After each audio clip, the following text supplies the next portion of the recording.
নমস্কার, আমি ডাক্তার দেবাশিস মুখোপাধ্যায়। আজ একটা খুব কমন প্রশ্ন যেগুলো আপনাদের মনের মধ্যে প্রায়শই তৈরি হয়, আহ, সেই বিষয়টা নিয়ে একটু আলোচনা করব।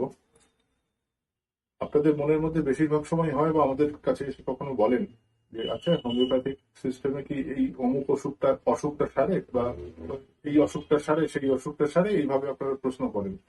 অনেক সময় বলেন প্রেশার কি হোমিওপ্যাথিতে সারে, সুগার কি হোমিওপ্যাথিতে সারে। খুব সাধারণভাবে আপনাদের মনে প্রশ্ন তৈরি হয়।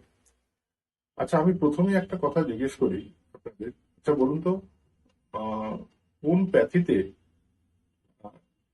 প্রেশার, সুগার বা বেশ কিছু অন্যান্য অসুখ আছে যেগুলো নাকি সেরে যায়? সেরে যায় মানে কি সেটা আপনারা বোঝেন কিনা জানি না।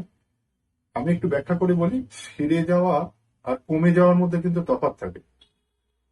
মেডিসিন খেলে, সেটা যে প্যাথিরই মেডিসিন হোক না কেন, মেডিসিন খেলে সেই কন্ডিশনটা, সেই স্টেটটা যেটা নিয়ে এসেছে সেটা কিন্তু কমে। মেডিসিন যদি ঠিক ঠিক হয়, চিকিৎসক যদি ঠিকভাবে কেসটা দেখে থাকেন, অবশ্যই তার সুরাহা মেলে। প্রেশারও ক্ষেত্রেও কমতে পারে, সুগারও কমতে পারে বাই হোমিওপ্যাথিক মেডিসিন। কিন্তু আপনারা সেটা না চিন্তা ভাবনা করেই আপনাদের মনের মধ্যে প্রথমেই আসে যে এটা সারে কিনা।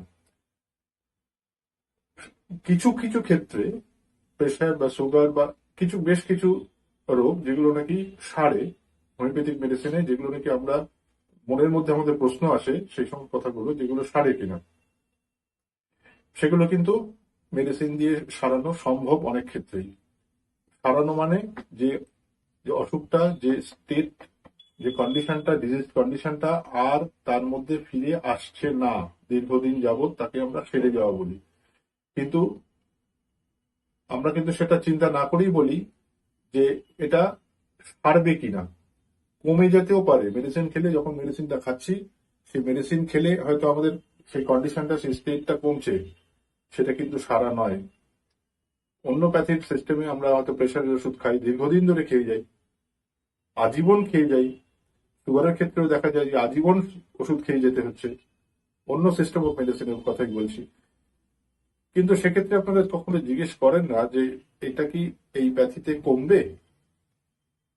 ওটা কিন্তু কমা নয়, ওটা কমা, ওটা কিন্তু সারা নয়, সেরে যাওয়া নয়। সুতরাং আগে বুঝতে হবে সারা আর কমার মধ্যে পার্থক্যটা কি।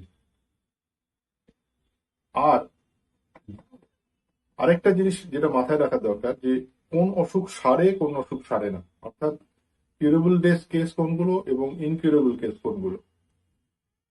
ইনকিউরেবল কেস যে সমস্ত থাকে সেগুলো কোনো প্যাথিতেই সারে না, সেটা হোমিওপ্যাথিক হোক বা অন্য কোনো প্যাথি হোক।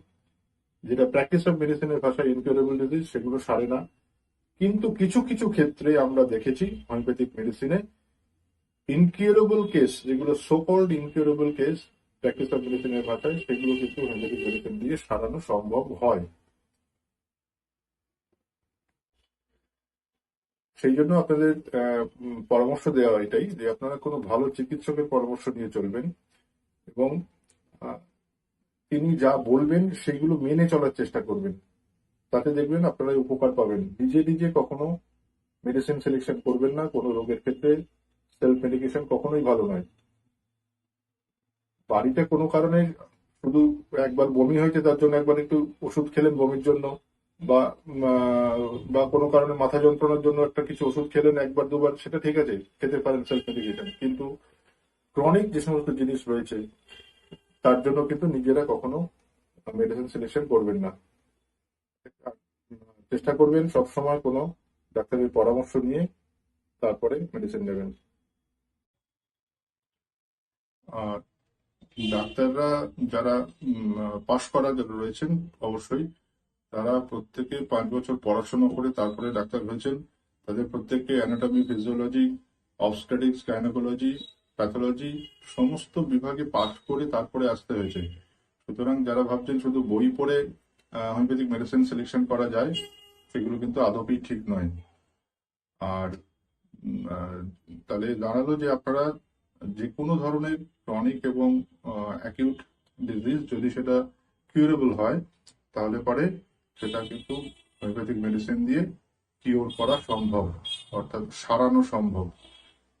আর ভিডিওটা যদি ভালো লাগে তাহলে পরে একটা লাইক করবেন, শেয়ার করবেন বন্ধু বান্ধবদের, এবং সাবস্ক্রাইব করবেন চ্যানেলটা। যদি কিছু হোমিওপ্যাথি সম্বন্ধে জানার থাকে আমাকে কমেন্ট সেকশনে কমেন্ট করুন, আমি লিখে জানাবো, উত্তর দেওয়ার চেষ্টা করবো।